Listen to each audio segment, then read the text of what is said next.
저는 올해 74입니다. 남편을 일찍 여의고 혼자 식당을 운영하며 두 자식을 키웠죠.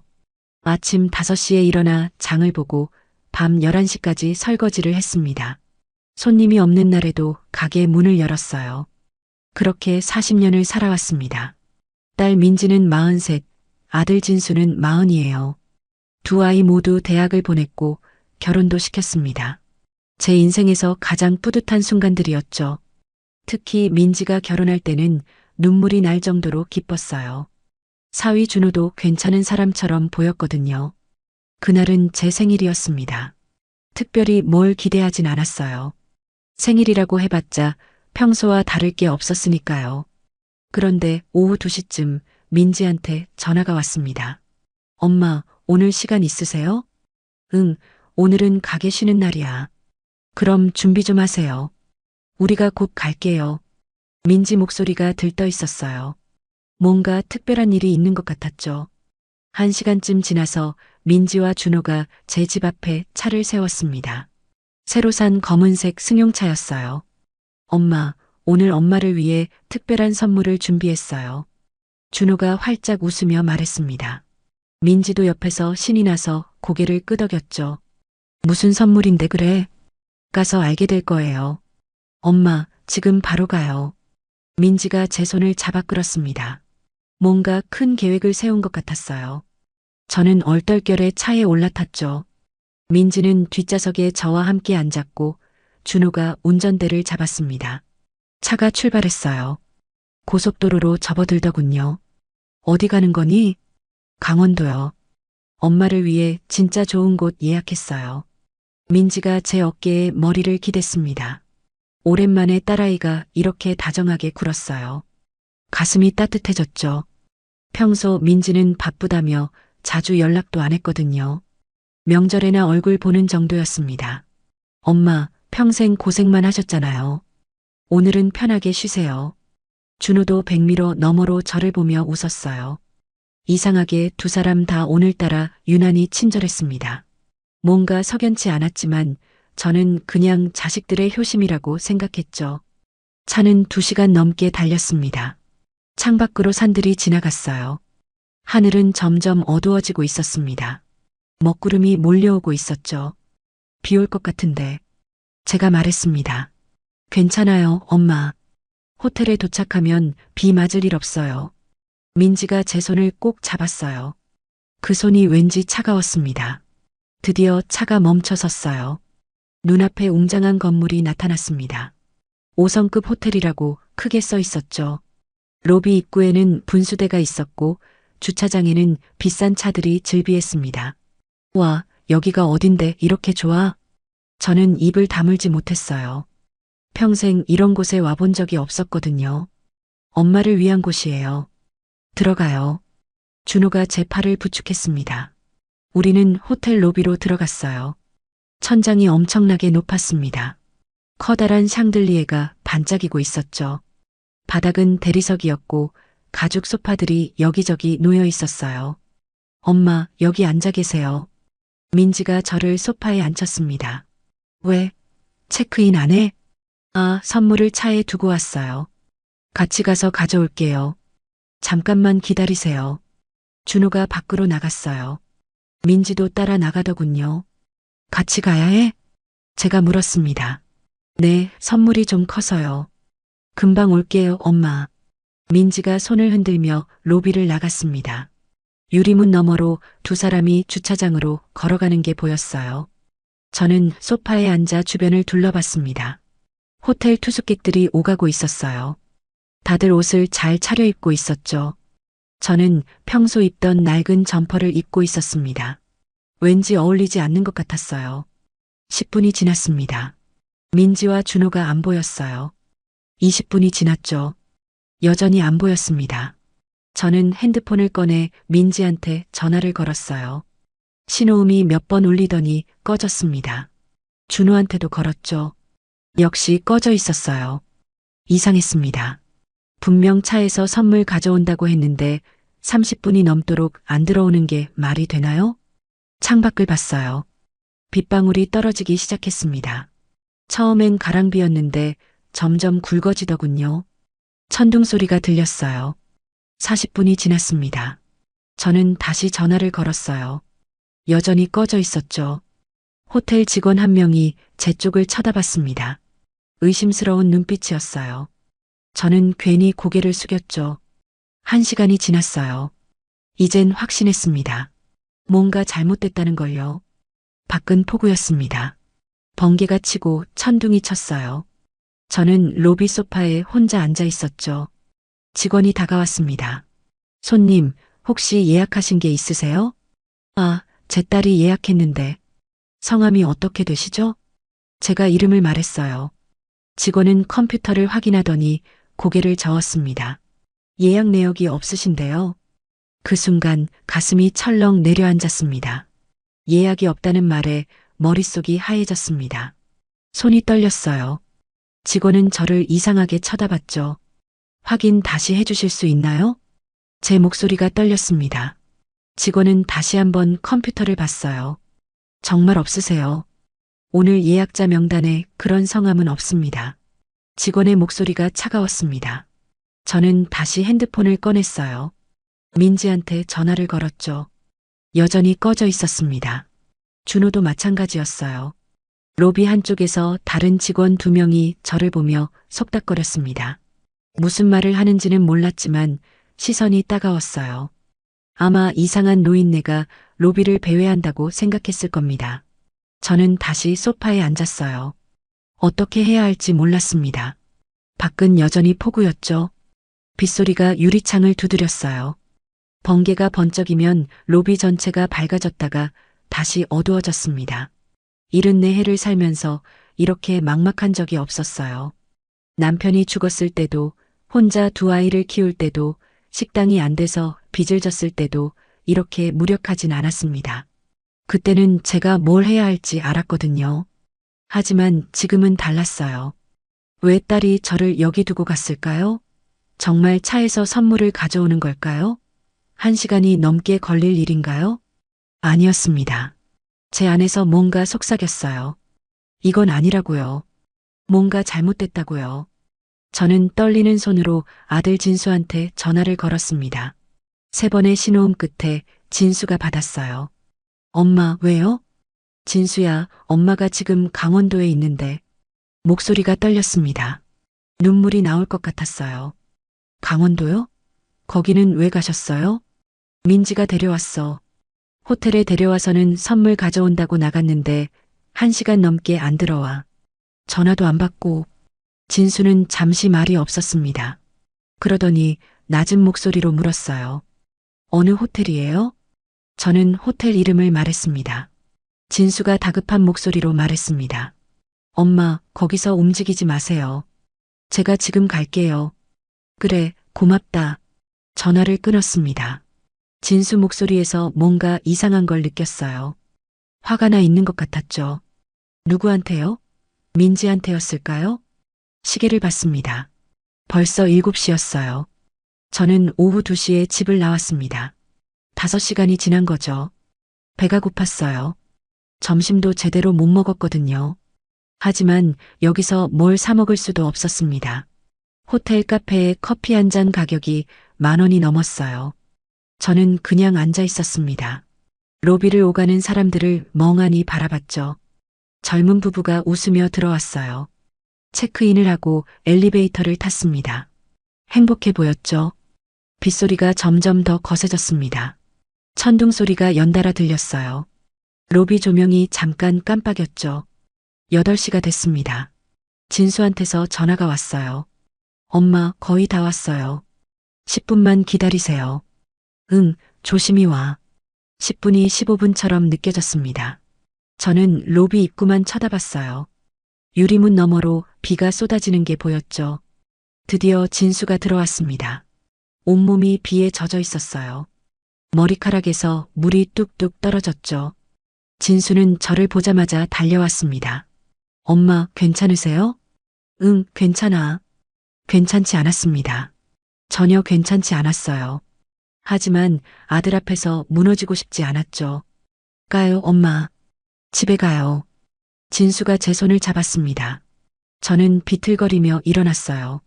너무 오래 앉아 있어서 다리가 저렸죠. 차까지 가는 동안 비를 쫄딱 맞았습니다. 우산을 가져오지 않았거든요. 차에 타자마자 추위가 몰려왔어요. 진수가 히터를 틀었습니다.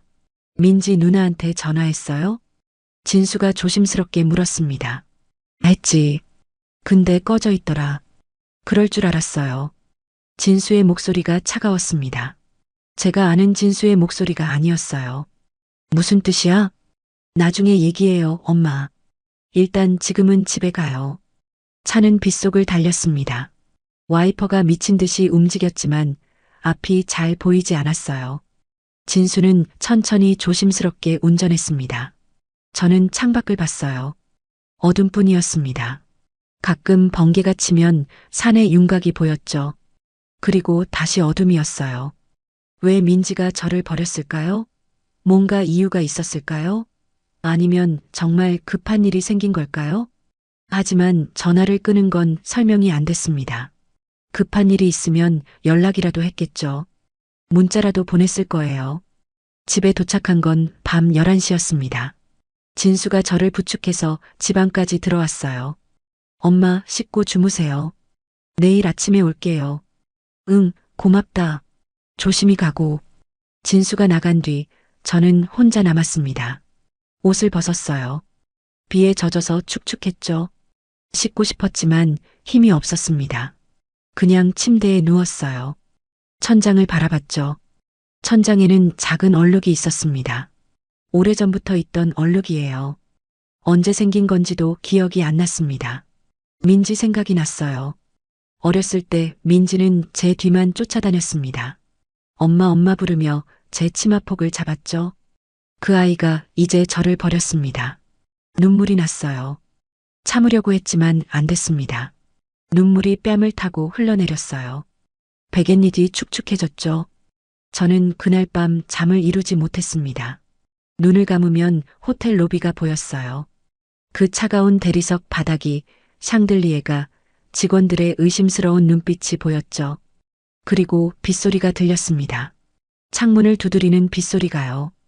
다음 날 아침 저는 일어나지 못했습니다. 몸이 천근만근이었어요. 눈을 뜨는 것조차 힘들었죠. 시계를 봤습니다. 오전 11시였어요. 평생 5시에 일어나 살았는데 11시까지 누워있다니요. 핸드폰을 확인했습니다. 민지한테서 온 연락은 없었어요. 문자도 부재중 전화도 없었죠. 부엌으로 나갔습니다. 냉장고를 열었지만 식욕이 없었어요. 그냥 물만 한 잔 마셨죠. 목구멍으로 넘어가는 물이 차갑게 느껴졌습니다. 다시 방으로 돌아왔어요. 침대에 누웠습니다. 천장만 바라봤죠. 머릿속이 복잡했어요. 어제 일이 꿈만 같았습니다. 오후 2시쯤 진수가 왔어요. 손에 비닐봉지를 들고 있었습니다. 엄마, 식사하셨어요? 아니, 그럴 줄 알았어요. 죽 사왔어요. 진수가 주방에서 죽을 데웠습니다. 그러고는 제 방으로 들고 왔죠. 저는 일어나 앉아서 죽을 받았어요. 드세요, 엄마. 한 숟가락 떴습니다. 입에 넣었지만 맛이 없었어요. 그냥 삼켰죠. 민지 누나한테 연락 왔어요? 진수가 물었습니다. 아니, 그럴 줄 알았어요. 진수가 한숨을 쉬었어요. 그러더니 핸드폰을 꺼냈습니다. 엄마, 제가 어제 좀 알아봤어요. 뭘? 매형 얘기요. 저는 숟가락을 내려놨습니다. 진수를 쳐다봤죠. 준호가 왜? 매형이 사업을 망쳤어요. 작년에요. 가슴이 철렁했습니다. 사업을 망쳐? 준호가 무슨 사업을 했는데? 식자재 유통업을 했대요. 근데 거래처가 부도나면서 같이 망한 거예요. 빚이 3억 원 넘게 생겼대요. 3억이요? 그 많은 돈을요? 그래서 누나가 엄마를 호텔에 데려간 거예요. 무슨 소리야? 엄마 재산을 노린 거죠. 엄마 식당이랑 예금이요. 머릿속이 하얘졌습니다. 진수 말이 귀에 들어오지 않았어요. 제 친구가 누나 동네에 살거든요. 그 친구한테 들었어요. 매형이 요즘 돈 때문에 미쳐 있다고요. 누나한테 처가에서 돈을 받아내라고 매일 압박한대요. 그럼 어제 그건 계획이었던 거죠. 엄마를 호텔에 데려가서 버리면 엄마가 충격받아서 돈을 내놓을 거라고 생각한 거예요. 믿을 수가 없었습니다. 제 딸이 저한테 그런 짓을 했다고요? 그럴 리가 없어. 민지가 왜? 엄마, 현실을 보세요. 누나는 변했어요. 매형 만나고 나서 완전히 달라졌다고요. 진수 목소리가 떨렸습니다. 화가 나 있었어요. 저는 아무 말도 못했습니다. 그냥 죽그릇을 바라봤죠. 식은 죽이 하얗게 굳어가고 있었어요. 진수가 나간 뒤 저는 다시 누웠습니다. 이틀째였어요. 밥도 제대로 못 먹고 씻지도 않았습니다. 그냥 누워만 있었죠. 밤이 됐습니다. 핸드폰이 울렸어요. 문자였습니다. 민지한테서 온 거였죠. 화면을 켰습니다. 문자를 읽었어요. 엄마, 미안해. 우리 사정이 너무 어려워서 엄마 식당 좀 팔아서 도와줄 수 없어? 제발 부탁이야. 손이 떨렸습니다. 핸드폰을 쥔 손에 힘이 들어갔어요. 화면이 흔들렸죠. 식당을 팔아달라고요? 제가 40년 동안 지킨 식당을요? 그 식당은 제 인생이었습니다. 남편이 죽고 나서 저는 그 식당으로 두 아이를 키웠어요. 새벽부터 밤까지 일했죠. 손이 부르텄고 허리가 휘었습니다. 그래도 견뎠어요. 아이들 때문에요. 그런데 그 아이들 중 하나가 이제 그 식당을 팔라고 했습니다. 답장을 하려다 멈췄어요. 뭐라고 해야 할까요? 미안하다고 해야 할까요? 아니면 도와주겠다고 해야 할까요? 저는 아무 답장도 하지 않았습니다. 그냥 핸드폰을 내려놨어요. 사흘째 되는 날 진수가 또 왔습니다. 이번엔 도시락을 들고 왔어요. 엄마, 이러시면 안 돼요. 좀 드세요. 응. 저는 억지로 밥을 먹었습니다. 목구멍으로 넘어가지 않았지만 삼켰어요. 누나한테 연락 왔어요? 응. 문자 왔어. 뭐래요? 저는 핸드폰을 진수한테 건넸습니다. 진수가 문자를 읽더니 얼굴이 굳었어요. 미쳤네. 진수가 중얼거렸습니다. 엄마, 절대 도와주시면 안 돼요. 저 사람들 끝이 없어요. 알아. 정말 아세요? 한번 돈을 주면 계속 달라고 할 거예요. 3억을 줘도 5억을 줘도 모자라다고 할 거라고요. 진수 말이 맞았습니다. 저도 알고 있었어요. 근데 엄마는 말을 멈췄습니다. 저는 민지 엄마였으니까요. 딸이 힘들다는데 그냥 모른 척 할 수 있을까요? 엄마, 누나는 엄마를 버렸어요. 호텔에 두고 갔잖아요. 그것도 비 오는 날에요. 진수 목소리가 높아졌습니다. 엄마가 얼마나 힘드셨을지 생각이나 해봤을까요? 안 했을 거예요. 그 사람들은 돈밖에 모르니까요. 저는 아무 말도 못했습니다. 넷째 날이 됐어요. 저는 드디어 침대에서 일어났습니다. 씻었어요. 옷을 갈아입었죠. 거울을 봤습니다. 낯선 얼굴이 보였어요. 늙고 지치고 슬픈 얼굴이었습니다. 하지만 그 눈빛은 달랐어요. 뭔가 강한 결심 같은 게 생겼습니다. 저는 부엌으로 나갔어요. 냉장고를 열고 재료를 꺼냈습니다. 밥을 지었죠. 찌개를 끓였어요. 밥상을 차렸습니다. 혼자 앉아서 밥을 먹었어요. 맛이 느껴졌습니다. 사흘 만에 제대로 된 식사였죠. 밥을 다 먹고 설거지를 했습니다. 그러고는 핸드폰을 들었어요. 진수한테 전화를 걸었습니다. 엄마, 진수야, 엄마 좀 도와줄 수 있니? 무슨 일인데요? 변호사 사무실 좀 알아봐줘. 제일 좋은 대로. 진수는 잠시 말이 없었습니다. 그러더니 조심스럽게 물었어요. 엄마, 뭐 하시려고요? 이제 내가 움직일 차례야. 제 목소리는 차분했습니다. 떨리지 않았어요. 제가 뭘 해야 하는지 알았거든요. 더 이상 당하고만 있지 않을 겁니다. 저도 살아남아야 했으니까요. 이틀 뒤 저는 진수와 함께 변호사 사무실에 갔습니다. 강남에 있는 큰 로펌이었어요. 유리로 된 높은 건물이었죠. 로비에 들어서자 대리석 바닥이 반짝였습니다. 엘리베이터를 타고 15층으로 올라갔어요. 문이 열리자 깔끔한 응접실이 나타났습니다. 젊은 직원이 우리를 맞이했죠. 김순자 고객님이시죠? 이쪽으로 오세요. 안내를 받아 상담실로 들어갔습니다. 50대쯤 돼 보이는 남자 변호사가 일어나서 악수를 청했어요. 처음 뵙겠습니다. 박성민 변호사입니다. 안녕하세요. 우리는 자리에 앉았습니다. 박 변호사가 서류를 펼치더군요. 어떤 일로 오셨는지 말씀해 주시겠어요? 저는 천천히 이야기를 시작했습니다. 호텔에 버려진 일, 민지가 보낸 문자, 준호의 빚까지요. 다 말하고 나니 입이 말랐어요. 박 변호사는 고개를 끄덕이며 메모를 했습니다. 힘드셨겠어요. 그래서 어떻게 하고 싶으신가요? 제 재산을 지키고 싶습니다. 딸한테 넘어가지 않게요. 생존 시 증여가 아닌 상속 준비를 하시겠다는 말씀이시군요. 네. 박 변호사는 잠시 생각하더니 말했습니다. 유언장을 작성하실 수도 있지만 더 확실한 방법이 있습니다. 지금 바로 재산을 이전하시는 거죠. 지금요? 네. 아드님께 증여하시면 됩니다. 그러면 법적으로 아드님 소유가 되는 거예요. 누가 뭐라 해도 돌이킬 수 없죠. 진수가 옆에서 말했습니다. 엄마, 괜찮으세요? 그러면 엄마 재산이 하나도 안 남는데요. 괜찮아. 너만 믿는다. 진수 눈이 빨개졌어요. 고개를 돌렸죠. 박 변호사가 설명을 이어갔습니다. 식당 건물은 부동산 등기 이전을 하셔야 하고 예금은 증여 신고를 하시면 됩니다. 세금도 발생하니까 그것까지 계산해 드리겠습니다. 얼마나 걸리나요? 서류만 준비되면 일주일 안에 끝낼 수 있습니다. 생각보다 빨랐어요. 좋았습니다. 빠를수록 좋았죠. 그럼 진행해 주세요. 알겠습니다. 필요한 서류 목록 드릴게요.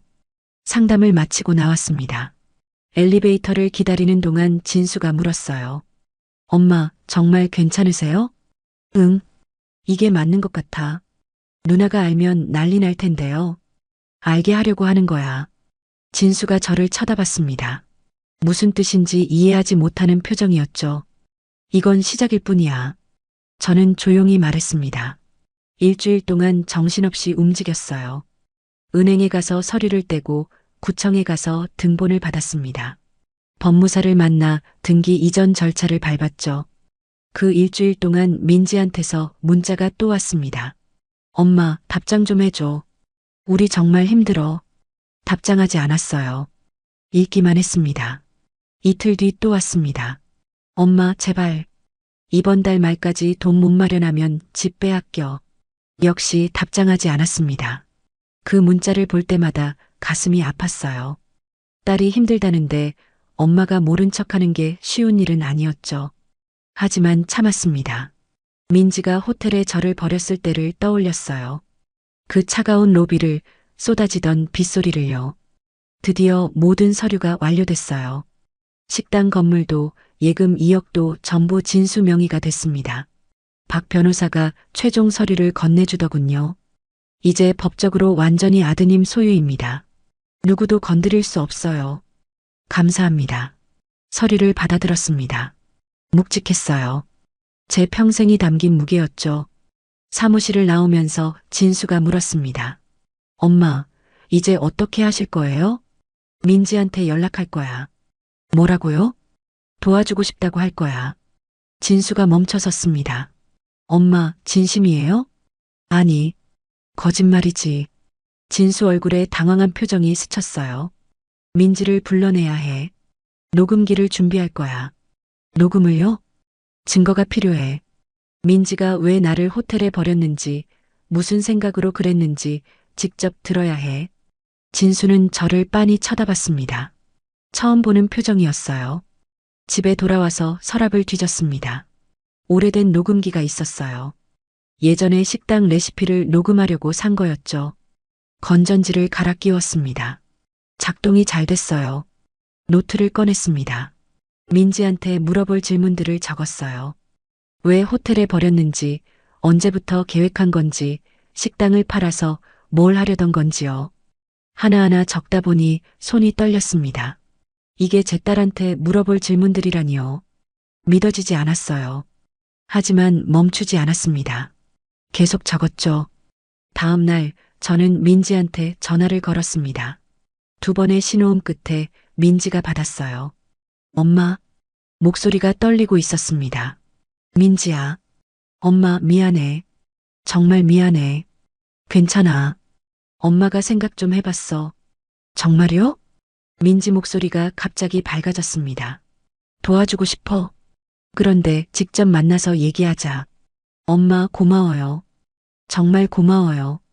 민지가 울먹이며 말했어요. 진심으로 들렸습니다. 하지만 저는 알았어요. 그게 진심이 아니라는 걸요. 내일 저녁 6시에 엄마 식당으로 와. 준호도 같이? 알았어요, 엄마. 꼭 갈게요. 전화를 끊었습니다.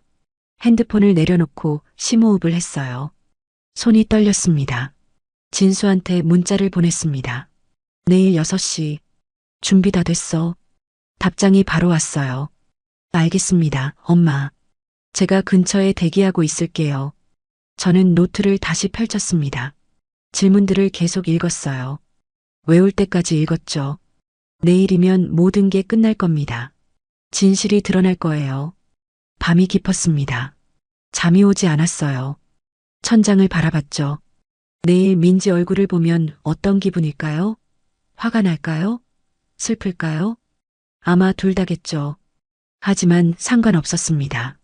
이미 결심했으니까요. 저는 눈을 감았습니다. 내일을 위해 잠을 청했어요. 다음 날 저는 평소보다 일찍 일어났습니다. 새벽 4시였어요. 잠을 설쳤지만 개운했죠. 오늘이 그날이라는 생각에 긴장됐습니다. 씻고 옷을 갈아입었어요. 거울을 봤습니다. 화장을 할까 생각했지만 하지 않았어요. 있는 그대로의 모습이 좋았습니다. 식당으로 갔습니다. 문을 열고 불을 켰죠. 테이블을 닦았어요. 의자를 정리했습니다. 평소 하던 일들이었지만 오늘은 느낌이 달랐어요. 녹음기를 확인했습니다. 주머니에 넣어봤죠. 잘 들어갔어요. 꺼내서 다시 테스트했습니다. 녹음 버튼을 눌렀다 껐다 했어요. 완벽하게 작동했습니다. 오후 5시쯤 진수한테 전화가 왔어요. 엄마, 저 근처 카페에 있어요. 필요하면 바로 갈게요. 그래. 고맙다. 긴장되시죠? 조금. 엄마 잘하실 거예요. 저 믿어요. 전화를 끊었습니다. 시계를 봤어요. 1시간 남았습니다. 저는 앉아서 기다렸습니다. 창밖을 봤죠. 사람들이 오가고 있었어요. 퇴근하는 사람들, 장을 보는 사람들, 평범한 저녁 풍경이었습니다. 6시가 됐어요. 저는 녹음기를 주머니에 넣었습니다. 심호흡을 했죠. 10분쯤 지났을 때 식당 문이 열렸습니다. 민지와 준호였어요. 민지는 웃고 있었습니다. 하지만 그 웃음이 어색해 보였죠. 준호는 뒤에서 무표정하게 서 있었어요. 엄마, 민지가 다가왔습니다. 저를 안으려고 했어요. 저는 살짝 물러섰죠. 앉아. 응, 엄마. 둘이 테이블에 앉았습니다. 저는 맞은편에 앉았어요. 손을 주머니에 넣었습니다. 녹음기를 만졌죠. 버튼을 눌렀어요. 아무도 눈치채지 못했습니다. 엄마, 정말 고마워요. 도와주신다고 해서 민지가 먼저 말했습니다. 그 전에 물어볼 게 있어. 뭔데요? 왜 그랬니? 민지가 멈칫했습니다. 뭐가요? 호텔에 왜 나를 버렸니? 식당 안이 조용해졌습니다. 민지는 입을 열었다 닫았어요. 준호는 고개를 돌렸죠. 엄마, 그건 변명하지 마. 이유를 물어본 거야. 제 목소리가 차가웠습니다. 민지가 당황한 표정을 지었어요. 엄마가 도와줄 것 같지 않았어요. 그래서 쇼크를 주면 도와주실 거라고 생각했어요. 민지 목소리가 점점 작아졌습니다. 준호가 민지를 쳐다봤어요. 언제부터 계획한 거니? 한 달 전쯤요. 한 달이요. 한 달 동안 계획을 세운 겁니다. 저를 어떻게 이용할지요. 식당을 팔라고 했지? 네. 팔아서 뭐 하려고? 민지가 대답하지 않았습니다. 준호가 나섰어요. 장모님, 제 빚을 갚으려고 했습니다. 3억이라고 들었어. 네. 사업이 망했어요. 어쩔 수 없었습니다. 준호 목소리에는 미안함이 없었어요. 그냥 사실을 말하는 투였죠. 그래서 내 재산을 노린 거야? 네. 너무 솔직했습니다. 오히려 기가 막혔어요. 처음부터 그럴 생각이었어? 준호가 잠시 생각하더니 말했습니다. 솔직히 말씀드릴게요. 처음엔 빌려달라고 하려고 했어요. 근데 장모님이 안 빌려주실 것 같았어요. 그래서 협박하려고 한 거네. 협박까지는 아니고요. 심리적으로 압박을 주려고 했죠. 준호가 태연하게 말했습니다. 민지는 옆에서 고개를 숙이고 있었어요. 민지야, 너도 동의한 거니? 민지가 고개를 들었습니다. 눈이 빨갛게 충혈돼 있었어요. 엄마, 미안해요. 정말 미안해요. 미안하다는 말 말고 대답해. 네. 동의했어요. 가슴이 무너지는 것 같았습니다. 하지만 표정은 변하지 않았어요. 왜? 준호비 때문에 우리 집이 경매로 넘어가요. 이번 달 말까지 돈을 못 갚으면요. 그래서 엄마를 이용한 거야? 아니에요, 엄마. 이용이 아니라. 그럼 뭔데? 효도야? 제 목소리가 날카로워졌습니다. 민지가 움찔했어요. 엄마는 돈이 있잖아요. 식당도 있고 예금도 있고요. 우리 좀 도와주시면 안 돼요? 도와달라고 부탁을 했어야지. 왜 나를 버렸니? 그렇게 안 하면 엄마가 안 도와주실 것 같았어요. 민지가 울먹이며 말했습니다. 내가 날 얼마나 안다고 그런 판단을 해? 엄마는 항상 우리한테 인색했잖아요. 내가 인색했다고? 네. 우리 결혼할 때도 얼마 안 주셨잖아요. 다른 집은 다 억 단위로 주던데요. 민지 목소리에 원망이 섞여 있었습니다. 난 40년 동안 식당 일을 하면서 너희를 키웠어. 대학 교육을 시켰고, 그리고 생활비도 매달 100만 원씩 보냈잖아. 그건 부모로서 당연한 거잖아요. 딸은 당당하게 당연한 일이라고 말하고 있었습니다. 저는 기가 찼어요. 그래, 당연하지. 그럼 자식이 부모를 버리는 것도 당연하니? 민지가 아무 말도 못했습니다. 준호가 답답했는지 끼어들었어요. 장모님, 그만하시고요. 도와주실 건가요, 말 건가요? 도와줄 수 없어. 뭐라고요? 준호 얼굴이 굳었습니다. 내 재산은 이미 다른 데로 갔어. 무슨 소리예요? 다 진수한테 줬어. 식당도 예금도 전부. 민지가 벌떡 일어났습니다. 엄마, 그게 무슨 소리예요? 일주일 전에 증여했어. 법적으로 완료됐지. 안 돼요. 그럴 순 없어요. 민지 목소리가 떨렸습니다. 이미 끝났어. 변호사 통해서 다 처리했어. 준호가 주먹으로 테이블을 쳤습니다. 쾅 소리가 크게 났어요. 이게 뭐 하는 짓이에요? 친딸은 쏙 빼고 아들한테만 주신다고요? 너희가 날 버렸잖아. 호텔에. 그건 어쩔 수 없었다니까요. 준호가 소리를 질렀습니다. 민지도 울기 시작했어요. 엄마, 제발요. 취소해 주세요. 우리 죽어요. 못해. 저는 주머니에서 녹음기를 꺼냈습니다. 테이블 위에 올려놨죠. 이거 다 녹음됐어. 너희가 한 말 전부. 민지와 준호가 녹음기를 쳐다봤습니다. 얼굴이 하얗게 질렸어요. 이걸로 뭐 하실 건데요? 준호가 물었습니다. 친척들한테 보낼 거야. 너희가 뭘 했는지 다 알려줄 거야. 장모님, 그러지 마세요. 늦었어. 이미 결심했어. 저는 일어났습니다. 녹음기를 집어들었어요. 나가줄래? 민지가 제 앞을 막아섰습니다. 엄마, 안 돼요. 제발이요. 비켜, 민지야. 싫어요. 못 보내요. 민지가 제 팔을 붙잡았습니다. 저는 팔을 뿌리쳤어요. 손 떼. 엄마. 저는 식당 문을 열고 나갔습니다. 뒤에서 민지가 우는 소리가 들렸어요. 하지만 돌아보지 않았습니다. 식당을 나오자마자 진수한테 전화를 걸었습니다. 손이 떨렸어요. 아직 심장이 빠르게 뛰고 있었죠.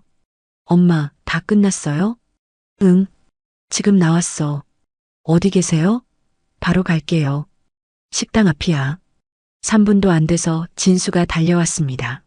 숨을 헐떡이고 있었어요. 엄마, 괜찮으세요? 괜찮아. 진수가 제 얼굴을 살폈습니다. 걱정스러운 표정이었죠. 녹음 잘 됐어요? 저는 주머니에서 녹음기를 꺼냈습니다. 재생 버튼을 눌렀어요. 민지 목소리가 흘러나왔습니다. 쇼크를 주면 도와주실 거라고 생각했어요. 진수 얼굴이 굳었습니다. 계속 들었어요. 준호 목소리도 나왔죠. 심리적으로 압박을 주려고 했죠. 녹음을 멈췄습니다. 진수가 한숨을 쉬었어요. 완벽하네요. 이제 시작이야. 그날 밤 저는 집에 돌아와 컴퓨터를 켰습니다. 녹음 파일을 옮겼어요. 그리고 친척 단체 채팅방을 열었죠. 23명이 있었습니다. 사촌들, 조카들, 육촌까지요. 다들 명절 때 보는 사이였어요. 파일을 올렸습니다. 그리고 짧은 글을 썼죠. 여러분께 들려드릴 게 있습니다. 제 생일날 무슨 일이 있었는지요. 전송 버튼을 눌렀습니다. 메시지가 올라갔어요. 핸드폰을 내려놨습니다.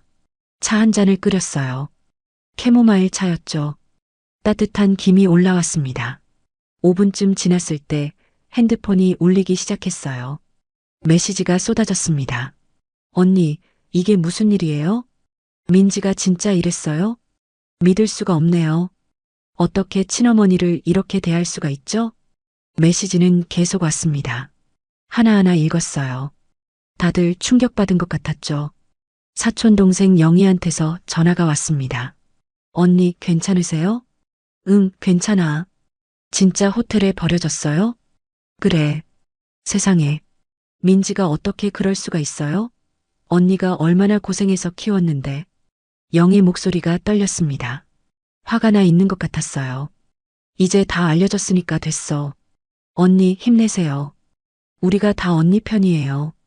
전화를 끊었습니다. 또 다른 전화가 왔어요. 조카한테서였죠. 비슷한 내용이었습니다. 그날 밤 10통이 넘는 전화를 받았어요. 다들 위로하고 민지를 비난했습니다. 이틀 뒤 영희한테 전화가 왔습니다. 언니 민지 시어머니가 저한테 연락했어요. 뭐라고? 녹음 파일 들었대요. 누가 보냈나 봐요. 그래서 엄청 화나 있더라고요. 며느리가 친정 어머니한테 그런 짓을 했다고, 그런 사람이랑은 못 살겠다고요. 민지 시어머니는 원래 까다로운 분이었습니다. 민지가 결혼하고 얼마 안 돼서 저한테 하소연한 적도 있었죠. 시어머니가 민지한테 뭐라고 했대요? 이혼하라고 했대요. 그런 며느리는 필요 없다고요. 가슴이 철렁했습니다. 이혼이요? 거기까지 갈 줄은 몰랐어요. 언니 괜찮으세요? 너무 심한 거 아니에요? 아니야. 민지가 자초한 일이야. 하지만 마음 한구석이 불편했습니다.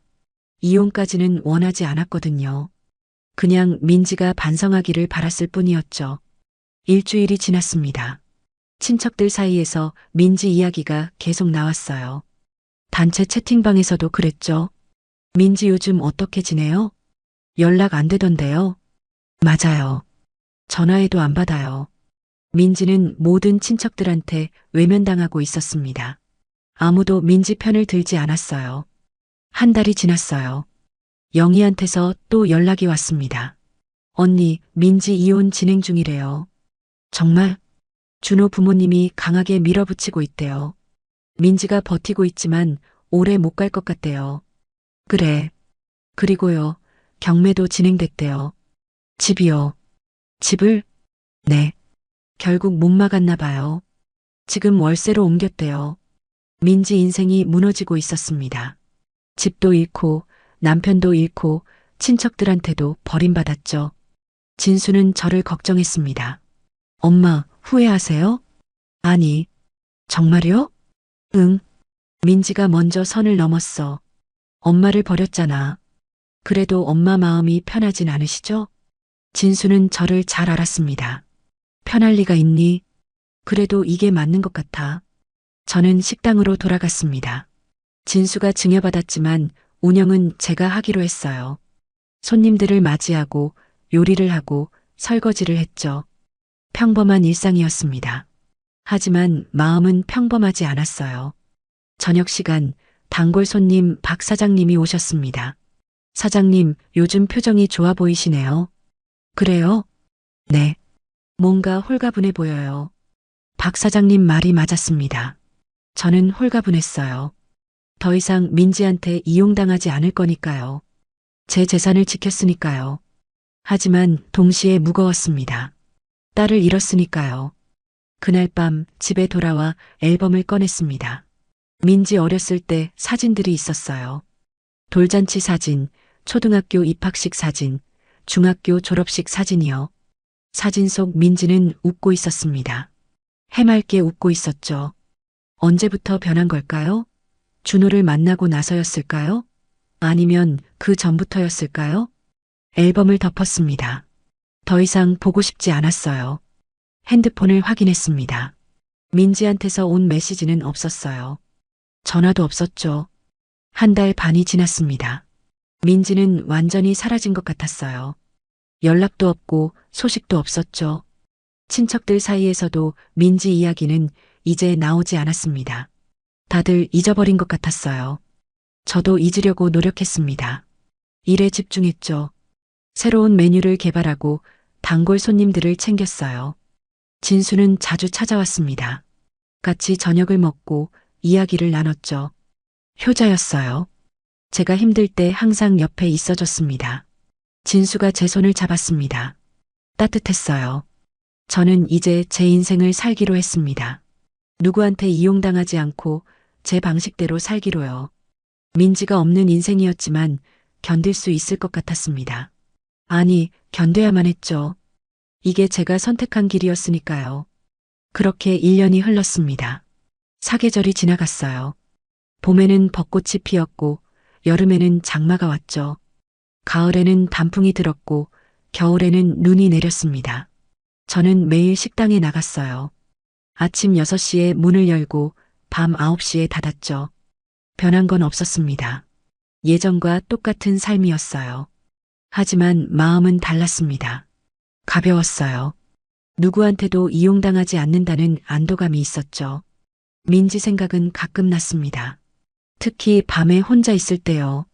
그럴 때마다 앨범을 꺼내볼까 하다가 참았어요. 보면 마음이 약해질 것 같았거든요. 친척들한테서는 이따금 민지 소식이 들렸습니다. 언니, 민지 이혼했대요. 완전히 끝났나 보네. 요즘 혼자 산대요. 작은 원룸에서요. 일용직으로 일한대요. 식당에서 설거지하고. 듣고 나면 가슴이 아팠습니다. 하지만 연락하지 않았어요. 그럴 수 없었죠. 어느 가을날이었습니다. 단풍이 한창일 때였어요. 저는 식당에서 설거지를 하고 있었죠. 오후 3시쯤이었습니다. 손님이 없는 시간대였어요. 문이 열렸습니다. 손님인가 싶어서 돌아봤죠. 민지였습니다. 심장이 멎는 것 같았어요. 손에 들고 있던 접시를 놓쳤습니다. 바닥에 떨어져 깨졌죠. 엄마. 민지가 조용히 말했습니다. 목소리가 달랐어요. 작고 떨리고 힘이 없었죠. 민지를 제대로 봤습니다. 믿을 수가 없었어요. 얼굴이 야위었습니다. 뺨이 푹 꺼져 있었어요. 눈 밑에는 다크서클이 짙게 깔려 있었죠. 머리카락은 푸석푸석했고 옷은 낡아 있었습니다. 1년 만에 본 딸이 이렇게 변해 있었어요. 들어와. 제가 말했습니다. 목소리가 떨렸어요. 민지가 천천히 안으로 들어왔습니다. 걸음걸이도 달랐어요. 힘없이 비틀거렸죠. 테이블 앞에 섰습니다. 그리고 무릎을 꿇었어요. 엄마, 죄송해요. 민지가 바닥에 이마를 댔습니다. 절을 하는 것 같았어요. 일어나. 싫어요. 이렇게라도 해야 엄마가 제 말을 들어주실 것 같아서요. 민지 목소리가 울먹였습니다. 저는 앞치마를 벗었어요. 의자를 당겨 앉았죠. 민지는 여전히 바닥에 엎드려 있었습니다. 할 말해. 엄마, 제가 짐승만도 못했어요. 민지가 고개를 들었습니다. 눈물이 뺨을 타고 흘러내렸어요. 평생 후회하며 살 거예요. 엄마한테 용서받을 자격도 없는 거 알아요. 알면서 왜 왔니? 그래도 말은 해야 할 것 같아서요. 엄마한테 얼마나 죄를 지었는지요. 민지가 울기 시작했습니다. 소리 없이 눈물만 흘렸어요. 이혼했다며. 네. 3달 전에요. 집도 없다고 들었어. 네. 원룸에 살아요. 일은? 식당에서 설거지해요. 하루 8시간이요. 제가 40년 동안 했던 일이었습니다. 그 힘든 일을 민지가 하고 있었어요. 힘들지? 힘들어요. 너무 힘들어요. 민지가 손으로 얼굴을 가렸습니다. 그제야 알았어요. 엄마가 얼마나 고생하셨는지요. 제 손이 얼마나 부르텄는지 보면서 생각했어요. 엄마 손은 얼마나 아프셨을까요? 민지 손을 봤습니다. 빨갛게 부어 있었어요. 거칠었죠. 가슴이 아팠습니다. 하지만 참았어요. 그래서 나한테 뭘 바라는데? 아무것도 안 바라요. 그냥 사과하고 싶었어요. 이제 와서? 늦은 거 알아요. 그래도 안 하는 것보다는 나을 것 같아서요. 민지가 다시 바닥에 이마를 댔습니다. 엄마, 정말 죄송해요. 평생 속죄하며 살게요. 저는 민지를 내려다봤습니다. 딸이 제 앞에서 무릎 꿇고 있었어요. 예전 같았으면 일으켜 세웠을 겁니다. 안아주고 괜찮다고 말했겠죠. 하지만 지금은 달랐습니다. 민지야. 네, 엄마. 일어나. 민지가 천천히 일어났습니다. 눈물로 범벅된 얼굴을 하고 있었어요. 나한테 다시는 나타나지 마. 민지 얼굴이 굳었습니다. 엄마, 너는 이미 선을 넘었어. 돌이킬 수 없을 정도로. 엄마, 제발이요. 엄마라고 부르지도 마. 이제 넌 내 딸이 아니야. 제 목소리는 차가웠습니다. 떨림도 없었어요. 민지가 다시 무릎을 꿇으려고 했습니다. 저는 손을 내저었어요. 그만해. 보기 싫어. 엄마, 한 번만요. 한 번만 기회를 주세요. 기회는 이미 줬어. 내가 날 버렸을 때 끝난 거야. 민지가 오열하기 시작했습니다. 목 놓아 울었어요. 어깨가 들썩였죠. 저는 가만히 앉아 있었습니다. 마음이 흔들렸어요. 딸이 우는데 어떻게 안 흔들리겠어요. 하지만 일어나지 않았습니다. 다가가지도 않았어요. 나가줘. 엄마, 나가. 다시는 오지 말고. 민지가 비틀거리며 일어났습니다. 문 쪽으로 걸어갔어요. 몇 번이나 뒤돌아봤죠. 저는 쳐다보지 않았습니다. 창밖만 바라봤어요. 문이 닫혔습니다. 민지가 나간 거였어요. 저는 그제야 숨을 내쉬었습니다. 온몸에 힘이 빠졌어요. 눈물이 났습니다. 참으려고 했지만 안 됐어요. 한참을 울었죠. 민지가 불쌍했습니다. 딸이 저렇게 망가진 게 안쓰러웠어요. 하지만 용서할 수 없었습니다. 민지가 저한테 한 짓은 용서받을 수 없는 일이었죠. 호텔 로비에 혼자 앉아있던 그날을 떠올렸습니다. 빗소리를, 차가운 대리석 바닥을, 직원들의 눈빛을요. 그날의 수치심과 배신감은 절대 잊을 수 없었어요. 저녁이 됐습니다. 진수가 왔어요. 엄마, 누나 왔다 갔죠? 어떻게 알았니? 근처에서 봤어요. 울면서 걸어가더라고요. 진수가 제 얼굴을 살폈습니다. 엄마, 괜찮으세요? 응, 괜찮아. 정말요? 응, 거짓말이었습니다. 괜찮지 않았어요. 가슴이 찢어질 것 같았죠. 하지만 이게 맞는 길이라고 생각했습니다. 엄마, 잘하신 거예요. 진수가 제 손을 잡았습니다. 가족이라고 해서 다 용서할 필요는 없어요. 선을 넘은 사람은 대가를 치러야 하니까요. 진수 말이 맞았습니다. 그날 밤 저는 앨범을 꺼냈습니다. 민지 사진들을 하나하나 봤어요. 돌잔치 때 민지, 초등학교 입학식 때 민지, 대학 졸업식 때 민지요. 사진 속 민지는 행복해 보였습니다.